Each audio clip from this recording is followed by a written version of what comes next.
And I see in most stories you focus mostly on gender equality stories and also matters human rights.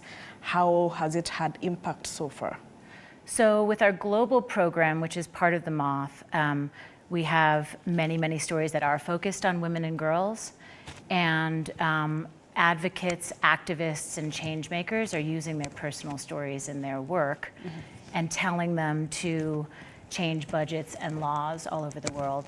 Yes, great. And do you tell these stories? Is it only in Kenya or it's a global thing? You know, it's all over the world. Yes. We have our workshops here in Kenya mostly, and the show that we have at Catholic University on Saturday is our 5th main stage here in Kenya. But we have a podcast that's downloaded 100 million times a year. Amazing. I know, it's a big number. Yes. At first, we double-checked to make sure that that number was correct, yes. but in fact it is. Yes. Yeah, 100 million times every single year from people all over the world. And so we've had shows in Johannesburg and all over the States, in Australia, London. Yeah, it just keeps growing and growing, you know, because everyone has a story. Yeah, amazing. And you've mentioned that most stories you've directed have been told in diverse settings, including the United Nations, the Lake of Sundance film festivals. So can you share some of the, how was the experience like, and what's the challenges of probably telling these stories on these big global stages? Well, I enjoy being a story director. I consider myself a story midwife, so I am best helping you tell the story that you want to share. And so sometimes it can be intimidating for storytellers to share on the floor of the UN, yes. you know, or even at Sundance. And what I tell storytellers is these are personal stories. These are stories that are basically like fingerprints. Yes. You know, what is a story that only happened to you? What are the details that you most remember that can help us live the story with you? And so the storytellers I've worked with who've told on the floor of the UN, you know, there's an incredible satisfaction, but very high stakes. Yes. Because of course they believe in this world issue that the story's about. And for how long has the Moth been in existence? So the Moth was started in 1997, so it's 26 years old now. And the global program, which the show on Saturday is part of, started in 2014. Great. Perhaps tell us about storytelling in Nairobi and how it has been like, and also paint to us a picture of the process of how it has been like, and is it making impact when it comes to telling stories within the city, and how is the reception like from people? Well, I believe it is. We have most of our global graduates here in Kenya, and I know that most people are telling stories to friends and family, but in their professional lives in order to create this change. So for example, you mentioned women and girls stories. There are a lot of women and girls stories coming out of Kenya that I've seen and worked with. In fact, one woman named Rosalind told her story on the floor of the UN in order to advocate for widows, widows to be able to inherit. And it was a personal story, and she delivered it beautifully, and she was able to see conversation be started around these very important causes. Last year at the Moth main stage here in Kenya, we had a woman talking about taboos surrounding cesarean sections. Yes. A woman talked about her desire to not have children and the inability to tell her partner that, well, the inability to have a conversation with her partner about this. So I think the best stories just start conversations. Yes. And they get people talking about preconceived notions, and they challenge dominant narratives. So at last year's main stage at Catholic University, we saw 5 storytellers each tell 10-minute stories, but the audience was silent. You know, you could have heard a pin drop. Yeah. And so there were people of all ages, men and women, sharing in the listening of these incredible personal stories. You know, no interruptions, they can't be refuted. It's, I felt, I wanted, I was sad when, I felt shame when. You know, they really connect if told well. Great. And what inspired you to launch the Moth, or even being part of it? Do do you have a personal story that actually relates and resonates to what the audience wants? Well, I have been with The Moth for almost half of my life. It's been a very long time, and I love it so much. I feel like it's a life's work, my life's work. And the people all over the world who I've helped tell stories is really, it's very moving. And there are trainers all over the world who are also teaching workshops in many countries to, help people tell something that was very, very important to them. And the global program specifically, which is the division that I lead, is set about to have advocates, activists, and these change makers really make a difference and use their personal story in their work. Stats and facts and figures can only go so far, but if you can help someone feel in their heart, there's a chance that they'll feel closer to this world issue after hearing your story. Absolutely, yeah. And you believe in challenging dominant narratives, and the power of stories to create connections is inspiring. Perhaps could you tell us, share an example of a story probably that effectively challenged a dominant narrative, brought about a meaningful connection, not only in Kenya, but also across Africa? So the story that I just mentioned about not wanting to have children was one that I think got people talking. Rosalind's story last year closed the show, and her story was about infertility. And people were listening with open ears, I believe, because you could have heard a pin drop. It was a very silent theater. And she was talking about her self-worth, and at the end of the story, she says, I believed I wasn't the only person going through this. And so she set about in her village in Kisumu to find other women who were also infertile and to ask them their stories.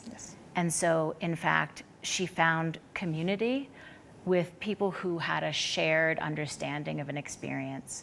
And I think that story, it just brought the house down, and people walked out saying, wow, I never knew that someone could feel that. I never talked to someone about that. And now I feel like I understand a little bit more, or I'm willing to ask more questions. And I think she really appreciated that. We all appreciated that. Great. And in terms of storytelling in Kenya, do you feel like we are yet there, and what support can the content creators really get in order to make these actually thrive in this era? Well, personal stories connect. Adele Onyango is our host for our Saturday, and her podcast, Legally Clueless, is incredible. And she was a graduate many years ago, and I know that King Kaka was also a graduate many years ago. And I think that that stories connect, and stories are, in some cases, tough to tell, but very moving to hear. These personal stories can be very funny, very sad. In many cases, they're all points in between. And there's no way to better connect than with a story. So for all the content creators who are adopting this and using it and exercising the muscles of storytelling, I feel like you'd better connect with an audience or build an audience, because social media can only go so far, True. Yeah. Talk to me about the book you co-authored called the How to Tell a Story. Yeah. So my colleagues and I wrote a book called How to Tell a Story during the pandemic. And story crafting and story directing is very much an artisan's craft. But we thought that with so much experience, we would write a how-to book to help other people think of what stories they have to share, and a rubric for putting it into a shape, and then maybe a confidence booster to tell it somewhere. And it is now a bestseller. We're all very, very proud of it. But moreover, I believe that it's inspired more and more people to share and also to listen. Because you can't tell a story in a vacuum. You need willing audience, open audience, and people who are interested in having their hearts moved a little bit. Yeah. What do you think upcoming storytellers can pick from this book? I love to say that a story is like a fingerprint. So you want to think of the stories that only you can tell, and you want to think of turning points in your life and moments where you made the change. So you weren't just going through the change. In fact, you were making decisions that changed the way and changed the course. Mm-hmm. So in any great story, you have something at stake, so the audience cares what happens in the end.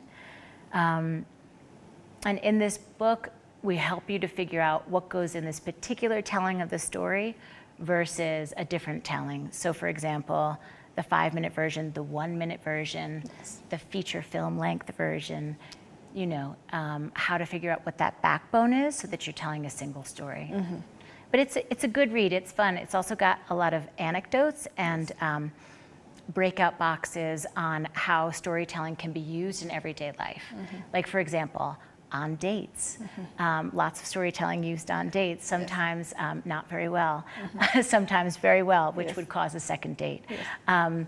But in other job interviews, people use stories, eulogies, toasts. People use personal stories when applying for grants or for college or schools, and it's a very quick way to help someone get to know who you are. Mm-hmm. Great. And when you were writing it, you wrote it during the COVID-19 times. What had you planned for it, or is it something that you just decided to do, even to go through that whole period? Because it was quite some lonely time there and a very long time. So people chose, actually, there are people who wrote books, there are people who sang, like people discovered so many things during that time. So what exactly was going through your mind when you decided to write this book then? So we knew the book was coming up. We had the contract to write the book before the pandemic hit. Mm-hmm.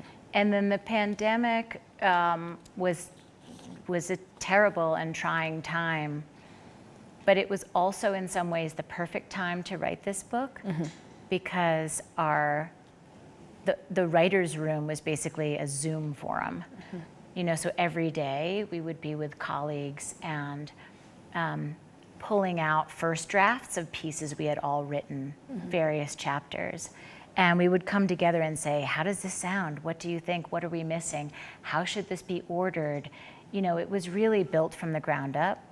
And we had such a good time writing this, it was almost just a saving grace. Yes. And given that the Moth has 600 live events every year all around the world, mm-hmm, I don't know that we could have done it if not for a little bit of a break. Yeah. With our live event series because of the theaters being closed. Mm-hmm. There's the collaboration between the Moth and the Peace Builders in India. How is it like telling a story in such a setting, and is there a difference probably on how stories and the stories that are actually being told in Kenya and in India? So last year I was asked to accompany the United States Institute of Peace to Dharamshala, India, yes, with their Generation Change Fellows. There were 30 peace builders and peacemakers from all over the world, mm-hmm, and they were from conflict countries who were going to tell very short personal stories, mm-hmm, to His Holiness the Dalai Lama. Yes. And that was an incredible, incredible time. Again, very high stakes, yes, but so lovely to see people share these very serious stories of leadership and of questioning themselves and of wondering what the next step was and stepping into their power, for example, mm-hmm, and to have His Holiness be so so closely listening and so moved, and then give feedback and advice. But I will tell you, a story well told, it doesn't matter the country. A story will, mm-hmm, make you feel, mm-hmm, and a story will make you care. Mm-hmm.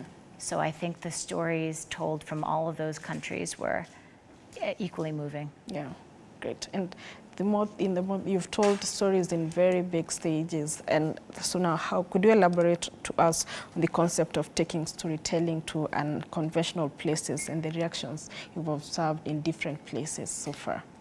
Well, stories have a ripple effect, I believe. So if you hear a story, you think of your own stories. And the best part of this work is to know that stories are being shared more around kitchen tables and on buses and with friends, and you don't have to step on stage to You don't plan for it. Exactly. Yeah. Yes. And you don't have to step on stage to be most effective necessarily in telling a story. I mean, I love it because the lights dim and we have a shared experience, and you can almost get to know your neighbor. Yes. You're no longer strangers when you leave this beautiful theater. But knowing that people are sharing personal stories all over the world in quiet spaces is what is really going to make change, deliberate change, I think. It's the quiet ripple effect.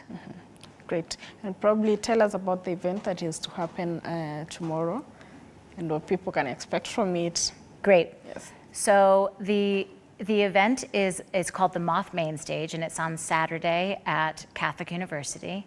The stories start on stage at 8 p.m.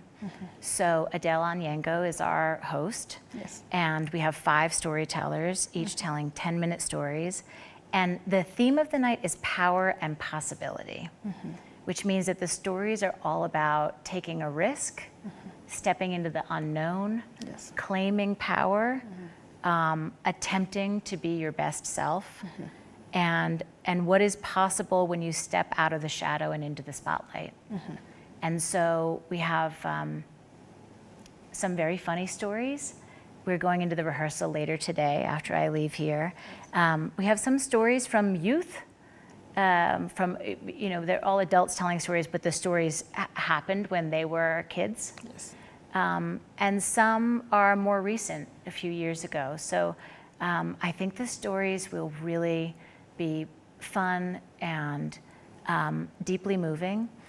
Wahoo is our special guest artist she'll be singing at the top of the second act. And I think it'll just be different than we've seen before and extremely memorable. Great. When I was looking at the moth and the people who you work around with, I'm seeing a lot of women around it. And even as you mentioned, Adele will be hosting. There is who is part of it as well. Is moth revolved around women? And if so, how then can women change the narrative of storytelling and improve it in this society? That is the best question. So the Moth was started by a gentleman named George Green, and this was years ago. He used to live off of Georgia on St. Simon's Island, and he started the Moth when he moved to New York because he felt like people were interrupting and not listening. Yes. And that was 26 years ago, and the Moth has become this global arts organization. Yes. that is very well known but inspires so many people around the world to tell stories. But it is largely run by women. Yes. And I love that. I just love it. Yes. And there are some men who are trainers and teachers and on our executive team and the board, but it is predominantly women. And I know that my colleagues are extremely drawn to this art form. They're all storytellers in their own right, and there is a real power in story. Yes. And in owning a narrative, because if you don't tell your story, someone else is going to tell it for you. Absolutely. And that's what keeps me going. Great. Your parting shot? Your parting shot, final shot as we conclude. Yes. I hope that more people tell stories, share stories, listen to the Moth podcast. You can find out more at themoth.org or at Moth Africa on Instagram. And thank you so much for having me. Thank you so much for creating time, Sarah, to speak to us. And I do hope that our viewers have learned something about storytelling. And we take a short commercial break. When we come back, we'll be giving you some more music for the Feel Good Friday.